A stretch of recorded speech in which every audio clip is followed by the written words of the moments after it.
네, 오늘 저희가 함께 공부할 내용은 무역 결제 파트에서 가장 중점적으로 공부를 했던 신용장과 관련된 국제규칙인 신용장 통일규칙, 즉 UCP 600에 대해서 공부를 하게 됩니다. 이 UCP 600은 두 강의로 구성이 될 텐데 다음 시간에는 UCP 600을 공부를 하면서 추가적으로 추심에 관한 통일규칙인 URC를 함께 공부하시게 될 거예요. 그리고 무역영어가 총 40문제가 출제가 되는데 이 40문제에서 국제규칙이 출제가 되는 비율이 30%다.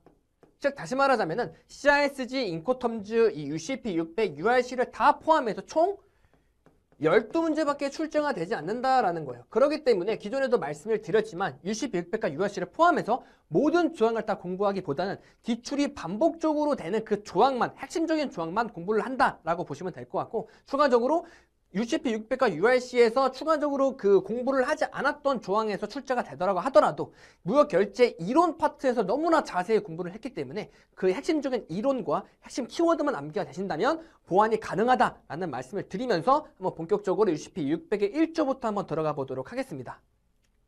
UCP 1조는 신용장 통일규칙의 적용 범위에 대한 내용인데 이 내용이 시험에 실제로 출제되지 않았지만 어찌됐든 국제규칙이 적용되기 위해서는 어떻게 해야 되는가에 대해서는 알아야 되기 때문에 넣었다라고 보시면 될 것 같아요. 그리고 첫 문장에 보시게 되면 The Uniform Customs and Practice for Documentary Credit이 나와 있는데 이 내용이 사실 UCP에 대한 풀텍스트다라고 보시면 될 것 같아요. 이 UCP에 대한 풀텍스트가 사실 시험에 출제되지 않지만 그냥 UCP가 이거에 대한 약자로 되어 있구나라고 아시면 될 것 같고 결과론적으로 1조에서 말하는 건 뭐다? UCP 600이 적용되기 위해서는 어떻게 해야 되느냐라는 건데 그게 이제 when부터 문장을 보시면 된다라는 거예요. 여기 룰스까지. 그래서 이 규칙이 적용되기 위해서는 어떻게 하라? 명시적으로 표시하라는 거죠. 뭐가? 이 신용장은 UCP 600에 따른다는 것을 명시적으로 표시를 함으로써 모든 신용장에 적용한다라는 겁니다. 그래서 여기서 추가적으로 복습 하나만 더 가져간다면 여기서 말하는 다큐멘터리 크레딧이 뭡니까? 화환 신용장이죠. 화환 신용장의 정의를 떠올리게 된다면 환어음과 상업서류가 첨부된 신용장을 화환 신용장이라고 부른다라고 했죠. 그래서 여기까지를 한번 복습해서 가져가시면서 1조를 넘어가도록 하겠습니다. 2조는 UCP 600에서 말하는 그 단어, 용어에 대한 정의라고 보시면 될 것 같아요. 첫 번째는 어드바이싱 뱅킹이라고 해서 통지은행, 결국 신용장을 통지하는 은행을 말하는 거겠죠. 그리고 어플리컨트는 뭡니까? 개설 의뢰인인데 이게 얘가 결국은 일반적으로 수입자를 말한다라고 해서 말씀을 드렸죠. 그리고 출제가 됐던 뱅킹데이는 뭡니까? 일반적으로 은행에 통상적으로 영업하는 날을 말함으로써 얘는 쉽게 생각하자면은 그냥 은행이 문 여는 날을 생각하시면 돼요. 그냥 간단하게 평일 이렇게 생각하시면 되고 여기서 중요한 건 뭐다? 뱅킹데이라는 말이 사실 용어가 낯설기 때문에 이 뱅킹데이가 은행 영업일이라는 것을 좀 암기를 해달라는 겁니다. 이해되시죠? 그리고 마지막으로 나와있는 베네피셔리가 나와 있는데 베네피셔리 정의를 보시게 되면은 베네피셔리 정의가 뭐라고 되어 있어요? 신용장이 개설돼서 이 이익을 받는 당사자라고 되어 있죠. 신용장이 결국 뭡니까? 조건부 지급 확약으로서 한 문장으로 줄일 수 있는데 이 지급 확약을 받는 이 효용을 받는 당사자가 최종적으로 누구예요? 수출자다라고 하죠. 그래서 이 수출자를 말하는 것을 우리는 일반적으로 베네피셔리, 수익자라고 이제 하죠. 그렇기 때문에 이 수익자, 베네피셔리를 수출자라고 생각을 하시면 된다라고 말씀을 드렸죠. 그래서 여기까지 한번 가져가 보도록 할게요. 다음 정의를 보시게 되면은 조건부 지급 확약에 있어서 어찌됐든 그 조건부를 맞추기 위해서는 일치하는 제시가 있어야 된다라는 거죠. 그랬을 때 일치하는 제시가 뭐냐라고 한다면 여기에서 말하는 일치하는 제시는 세 가지에 따라야 된다라는 건데 그 첫 번째가 신용장의 조건이라는 거죠. 그 두 번째가 적용한 경우에 있어서 이 규칙으로 한다면은 이 UCP 600의 규정을 맞아야 된다는 거고 마지막으로 세 번째가 뭐죠? International Standard Banking Practice라고 되어 있지만 사실 약자만 보면 뭐다? ISBP다. 그래서 국제표준은행 관행 여기까지 세 가지에 따라서 제시를 하는 게 일치하는 제시다라고 말하고 있는 게 이제 2조에서 말하는 그 정의죠.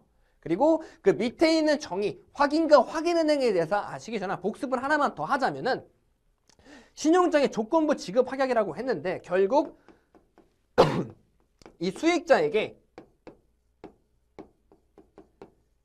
개설은행이 대금에 대한 지급 확약을 해주는 거잖아요. 근데 이 수익자가 개설은행이 지급 확약에 해줄 거라는 그 신뢰가 예를 들어서 떨어졌다라고 가정을 할게요. 왜? 개설은행이 속한 국가가 뭐 경제적으로 힘들다라는 가정하에서 그렇게 된다면 수익자는 신용장을 사용하는 이유가 뭐예요? 이 대금 지급 확약을 받기 위해서인데 개설은행에 대한 신뢰가 떨어졌기 때문에 나는 지급 확약을 한 번 더 받고 싶다라는 거죠. 그랬을 때 등장하는 게 뭐다? 확인이라는 거죠.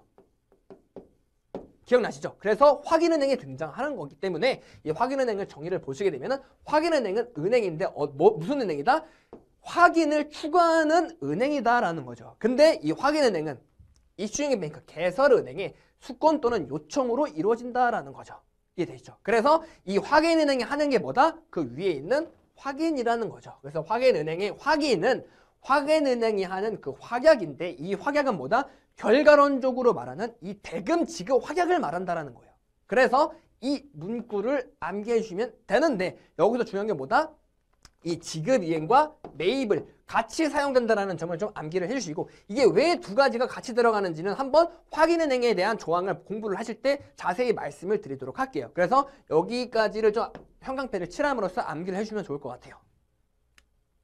자, 다음은 이제 안어에 대한 정의를 보실 텐데 안어가 우리가 무역 결제 때 지급 이행이나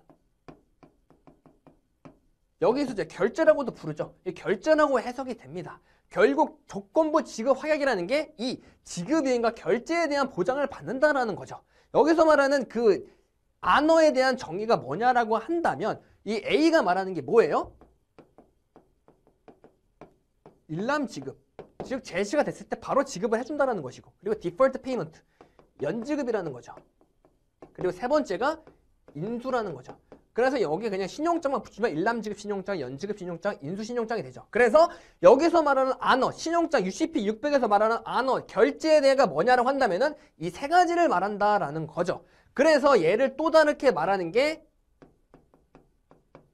지급 또는 인수라고 표현을 하기도 하죠. 어떻게? 이 일람지급과 연지급을 묶어서 지급이라 표현하고 또 인수는 이렇게 표현을 해서 그래서 지급이행, 결제, 지급 또는 인수를 이 안어라고 표현을 한다라는 거죠. 여기서 중요한 건 뭐다? 매입이 없다라는 거예요. 이거는 무역 그 결제 때도 제가 강조를 굉장히 많이 했죠. 그래서 시험의 출제가 무역 결제 때도 많이 이루어지지만 여기에 D로 나와가지고 여기에서 안어가 뭐냐 고르라고 이제 많이 나와요. 그래서 여기 매입이 아니라는 점을 좀 확실하게 가져가시면 좋을 것 같습니다. 네, 넘어가도록 할게요. 다음은 이제 이슈잉 뱅크 개설은행에 대한 내용인데 개설은행 간단하죠. 결국 신용장을 개설하는 당사자를 말하는데 이 신용장을 왜 개설을 하냐라고 한다면 개설은행의 요청으로 개설을 하거나 아니면 자신을 위해서 개설을 한다라는 거죠. 그래서 그랬을 때 개설을 하는 은행을 말하는 게 이제 이슈잉 뱅크 개설은행이라는 것이고 여기서 중요한 개념은 매입이다. 그래서 매입은 사실 이 용어의 정의가 중요하기보다는 그냥 간단하게 그 결제가 결국은 매입이 아니라는 점 이게 더 중요하다라는 거예요. 그래서 여기에서 확실하게 암기를 해줘야 될 건 뭐다? 그냥 딱 밑줄만 치시면은 매입은 환원이나 서류를 1차는 제시하에서 이 purchase, 구매하는 것이다. 단순히 구매한다라는 그 행위가 좀 중요하다라는 거예요. 아시겠죠? 그래서 이 purchase에다가 좀 형광펜을 칠하시면서 좀 암기를 해주시면 될 것 같아요. 이해되시죠? 자, 다음은 이제 지정은행, nominated bank를 말하는데 지정은행은 뭐다? 만약에 지급 이행을 하거나 매입을 하도록 지정되어 있다면 그 신용장 이용하는 그 지정되어 있다면 그 은행을 말하고 그 예를 들어서 자유매입 신용장처럼 모든 은행에 다 사용 가능하도록 그런 있는 신용장 같은 경우에는 뭐다? 애니뱅크, 모든 은행을 말한다라는 거죠. 그래서 지정은행은 두 가지 케이스가 있다라는 것을 가져가시면 될 것 같고 자, 1차는 제시에 있어서 그 제시라는 게 정의가 뭐냐라고 한다면 제시라는 정의는 서류를 인도하거나 그렇게 인도된 서류를 말한다라는 거예요. 그래서 이 두 가지 케이스가 있다라는 걸 좀 가져가시고 그리고 추가적으로 시험에 출제된다면 이 서류의 제시가 어디에다 이루어져야 되느냐? 첫 번째가 개설은행 또는 지정은행이라는 거죠. 개설은행에 들어가는 이유가 뭐예요? 어차피 결과론적으로 최종적인 지급 방향은 누가 한다? 개설은행이 한다. 그렇기 때문에 제시는 개설은행에 해도 된다라는 거죠. 그렇기 때문에 개설은행 또는 지정은행이 있다라는 점을 좀 추가적으로 암기를 해주시면 될 것 같아요. 자, 넘어가도록 하겠습니다. 자, 다음은 3조 해석에 대한 내용인데 내용을 보시면 아시겠지만 다 무역 결제 때 간단히 다뤘던 내용이에요. 결국 이제 첫 번째로 말한 건 단수 복수를 다 구별하지 않고 다 포함한다라는 거죠. 그래서 그냥 여기서 include만 좀 가져가시면 될 것 같고, 이 두 번째 문장이 좀 중요한 이유가 신용장을 공부하실 때 가장 첫 번째로 배웠던 특성이 이 내용이다라는 거예요. 출전되진 않았지만 그냥 기본적인 특성을 공부하기 위해서 이제 밑줄을 쳤는데, 신용장은 취소 불능하다라는 거죠. 이러한 표시가 없더라도 라는 거죠. 그래서 이게 가장 중요한 개념이다라는 거예요. 취소 불능 신용장이라는 게 이해되시죠? 그래서 이 문장까지만 좀 가져가시면 될 것 같습니다. 그리고 여기 두 번째 있는 문장에 보시게 되면은 어차피 무역결제도 다뤘지만 다른 국가에 있는 은행의 지점들, 예를 들어서 굳이 예를 들면 국민은행을 예를 들게요. 국민은행이 예를 들어서 홍콩에도 있다. 홍콩에 있는 국민은행과 우리 한국에 있는 국민은행, 이제 UCP 600에 따르면 서로 다른 은행으로 본다라는 거예요. 이게 됐죠? 그래서 이 개념도 어차피 무역결제도 다뤘기 때문에 이 문장에 대해서는 암기를 좀 해달라라고 하면서, 문장 자체를 암기할 필요는 없지만 그냥 개별된 은행으로 본다라는 그 핵심 키워드를 좀 암기하시면 되겠죠? 그래서 넘어가도록 할게요. 자, 다음은 이제 해석에 있어서 좀 가장 많이 출제가 되는 파트들인데, 여기서 여기 두 가지에다가 좀 별표를 치도록 할게요. 여기가 무역 결제 파트에서 시험에 많이 출제가 나온다라는 거예요. 이 언어 어바웃이라는 표현 자체는 우리는 언제도 많이 나온다? 일수를 계산할 때 좀 많이 나온다라는 거죠. 그래서 한번 떠올려 보면은 언어 어바웃이 총 며칠을 말한다라고 했죠? 11일을 말한다라고 했죠. 그래서 얘가 시험에 출제되는 많이 케이스가 얘가 10일로 나오는 게 좀 많이 출제가 된다라고 했죠. 하지만 10일이 아니라는 점 가져가시면 될 것 같아요. 자, 이거를 좀 굳이 한번 또 예를 들어보자면은, 예를 들어서 언어 어바웃 15라고 나온다면은 여기서 말하는 거 5 캘린더 데이스가 이 전으로 5일과 그리고 후로 5일, 14, 13, 12, 11, 10 이 전으로 5일과 이 후의 5일을 포함해서 이 끝과 시작이 되는 이 15일을 included 포함한다라는 거죠. 그래서 총 11일을 말한다라고 말하고 있는 게 여기서 말하는 언어 어바웃의 정의다라는 거예요. 그래서 이 11일이라는 걸 꼭 반드시 암기를 함으로써 무역 결제 때 나오는 그 파트를 좀 연관 지어서 암기를 하시면 될 것 같아요. 그리고 그 밑에 있는 내용은 뭐냐라고 한다면은 여기가 중요합니다. 즉 선적 기간을 산정할 때 있어서 to, until, till, from, between이라는 용어 뒤에 만약에 일자가 있다면은 그 일자는 포함한다 라는 것이고, 만약에 before and after 여기 뒤에 나오는 일자는 제외한다. 그래서 이 include와 exclude를 좀 암기를 하심으로써 얘를 좀 연관지어서 이렇게 암기를 함으로써 무역 영어와 무역 결제를 대비를 하시면 될 것 같아요.